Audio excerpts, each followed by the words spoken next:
हमारे प्रधानमंत्री नरेंद्र मोदी जी को धन्यवाद दूंगा कि उन्होंने ये प्रण किया कि इस देश में वन नेशन वन टैक्स आना चाहिए। और इस समय मैं याद करना चाहता हूं उस समय के वित्त मंत्री अरुण जेटली जी को, जिन्होंने वन नेशन वन टैक्स में बहुत अहम भूमिका निभाई। विशेष रूप से सारे राज्यों को यह लगता था कि जीएसटी आएगा तो हमारी ऑटोनॉमी तो समाप्त हो जाएगी, जीएसटी आएगा तो हम लोग सेंट्रल गवर्नमेंट पर डिपेंडेंट हो जाएंगे, जीएसटी आएगा तो कोई फ्लेक्सिबिलिटी हमारे लिए नहीं बचेगी। इसलिए स्टेट्स उसका विरोध करते थे और कंसेंसस नहीं हो पाता था। लेकिन मुझे ऐसा लगता है कि जिस समय मोदी जी के नेतृत्व में जेटली जी ने कंसेंसस बनाने की शुरुआत की, उसमें सबसे महत्वपूर्ण मोड़ यह था कि भारत सरकार ने सारे राज्यों का जो टैक्स की वसूली है उसको एक प्रकार से एंश्योर किया कि अगर उसमें कोई कमी रहती है तो उस कमी को भारत सरकार पूरा करेगा।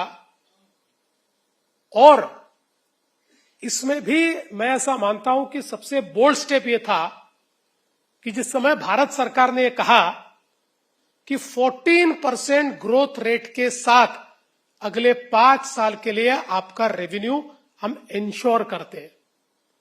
मुझे ऐसा लगता है कि ये इसमें सबसे महत्वपूर्ण स्टेप था, जिसमें एक सेस पूल बना और जिस सेस पूल ने 5 साल तक इस रेवेन्यू को इंश्योर किया, और वो भी 14% से। अगर हम लोग वैट की रेजिम देखें तो वैट की रेजिम में टैक्सेस का जो ईयर ऑन ईयर ग्रोथ था that was not more than 8% और 9%. Still the central government ensured that each state will get a growth of 14% minimum. और मुझे ऐसा लगता है कि इसके कारण राज्यों में कंसेंसस बना और हमारे देश ने एक बहुत महत्वपूर्ण रेजिम को स्वीकारा। इसमें दूसरा वाटरशेड मूवमेंट क्या था? जीएसटी काउंसिल, जिसका उल्लेख आशीष जी ने किया, क्योंकि जीएसटी काउंसिल एक ऐसी व्यवस्था है जिसमें न केंद्र मनमानी कर सकता है न राज्य मनमानी कर सकते हैं। केंद्र के निर्णय के लिए उनको राज्यों पर डिपेंडेंसी है और राज्यों के निर्णय के लिए उनको केंद्र पर डिपेंडेंसी है। ये जिस प्रकार से उसकी रचना की गई है, एक दूसरे को अकोमोडेट किए सिवाय कोई भी इसमें काम नहीं कर सकता। और मैंने कई जीएसटी काउंसिल की मीटिंग्स को अटेंड किया है। आशीष जी ने कहा, मैंने महसूस किया कि बाहर झगड़ने वाले सारे स्टेट्स, बाहर झगड़ने वाली सारी पार्टियां, उसके मुख्यमंत्री और अर्थमंत्री जीएसटी काउंसिल में आकर एक साथ मिलकर निर्णय करते हैं। और कई बार ऐसे भी प्रसंग मैंने देखे कि म्यूचुअल बेनिफिट के लिए